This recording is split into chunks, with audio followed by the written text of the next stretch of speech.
That feeling at the core of your gut that you just rather die than have that experience. I remember going to the front door of my mom and dad's house and pulling on the door frantically. Mom, open the door, mom, open the door, mom, open the door. When she unlatches it, I come barreling inside. Keith, what's wrong with you? Mom, leave me alone. Keith, what's wrong? Mom, leave me alone. She grabs me by my face and says, baby, what's wrong with you? See, I was already the fat kid, the last person to be picked when the class got divided up by the two most popular kids.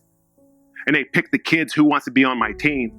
And now I'm sitting in front of everybody on the sidelines, unfit to play with the other kids.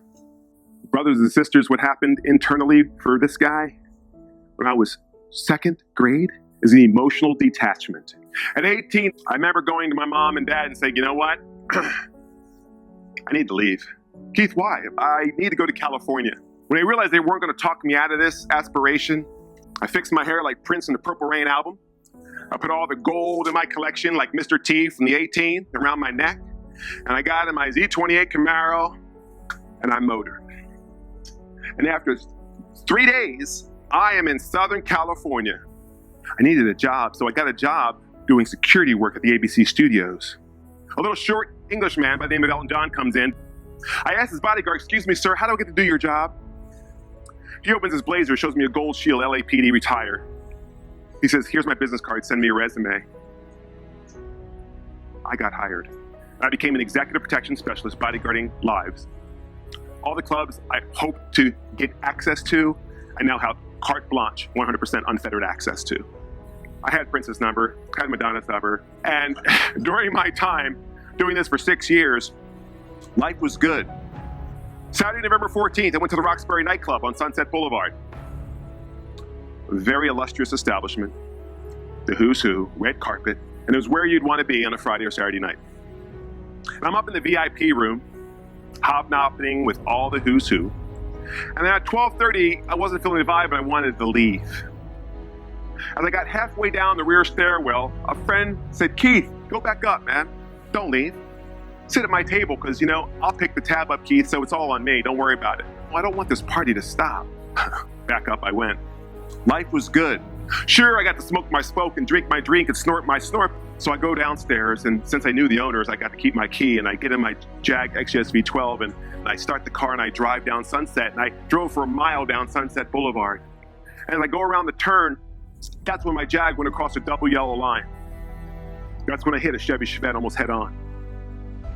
That's when I killed the 19-year-old driver behind the wheel of that car.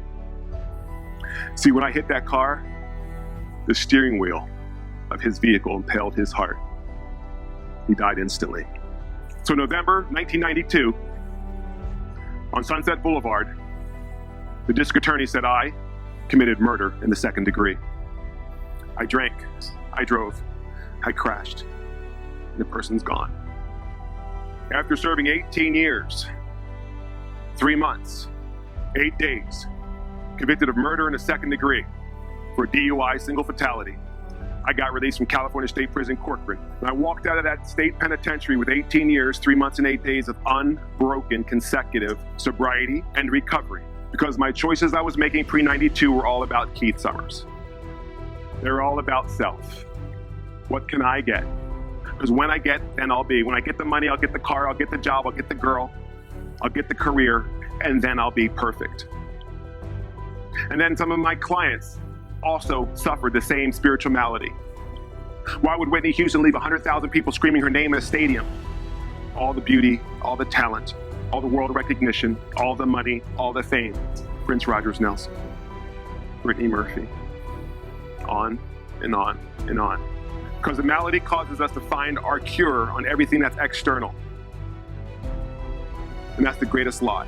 That's the greatest proverbial elusive carrot that we'll constantly chase to our own detriment and the detriment of everyone we say that we love. I never thought I would have done what I did November 15th, 1992. Playing that tape back with the perspective I now have, I can see clearly it wasn't will it happen, it's when will it happen and to what degree of consequence when it does.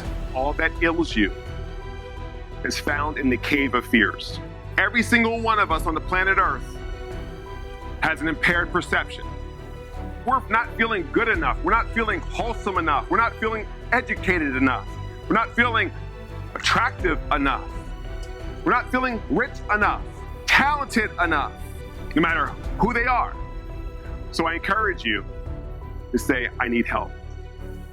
But right here and right now, every single one of us is perfect.